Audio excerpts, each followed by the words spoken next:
La saison de véhicules hors route ou tout-terrain est amorcée depuis quelques semaines au Québec et un appel à la prudence est lancé par différents organismes.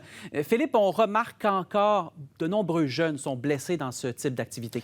Oui, et on le voit dans des statistiques, des chiffres obtenus grâce à une demande d'accès à l'information au CHU de Québec. Et vous allez voir que le nombre de blessés chez les adolescents, donc on parle des 12 à 18 ans, a augmenté dans les dernières années. On est passé d'une quinzaine à une vingtaine. Il faut dire qu'en 2024, par contre, le CHU de Québec est devenu un réseau hospitalier où on reçoit un endroit désigné pour des cas de traumatologie, donc légère augmentation en raison de ça, mais quand même, ça reste élevé selon certains experts. On nous dit plusieurs blessures qui sont vues en urgence, notamment des fractures à la jambe, des lésions traumatiques à l'abdomen, certains organes, mais aussi des lésions traumatiques, oui, au crâne. Alors, des blessures qui peuvent être très importantes, oui, chez des adultes, mais encore plus, vous allez l'entendre chez les enfants. Les lésions là, au niveau de la tête sont très importantes chez un enfant parce que la proportion de leur tête est beaucoup plus grande par rapport à leur corps, mais il va y avoir des lésions qui vont être multiples, autant à la tête qu'au thorax et au bassin.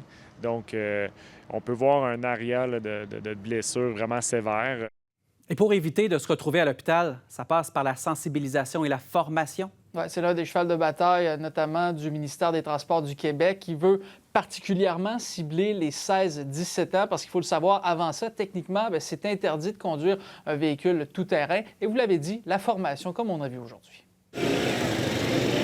La formation qui est aujourd'hui devant vous, dans le fond, c'est une formation qui est accessible pour les 16-17 ans et pour les personnes qui veulent embarquer un passager avec eux sur un siège ajouté. Et la formation est accessible à tout le monde au Québec s'ils veulent bien venir la suivre, mais elle répond à un critère particulier au niveau du 16 et 17 ans pour leur permettre de pouvoir aller en sentier fédéré.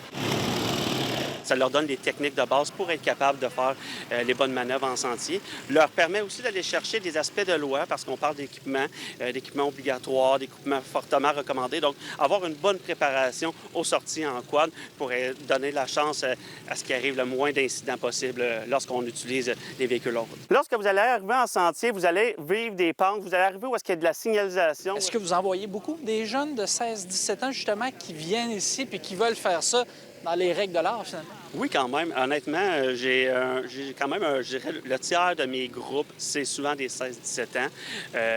C'est des jeunes qui viennent avec leur famille, qui viennent avec des amis, qui veulent aller profiter du véhicule hors route. Trouves-tu que c'est une bonne idée d'offrir ce genre de formation-là pour les plus jeunes conducteurs comme toi? Oui, vraiment. Surtout pour ceux qui n'ont jamais fait, ça peut vraiment les aider à être plus sécuritaires. C'est sûr que ça m'a apporté de mieux savoir me débrouiller si arrive quelque chose.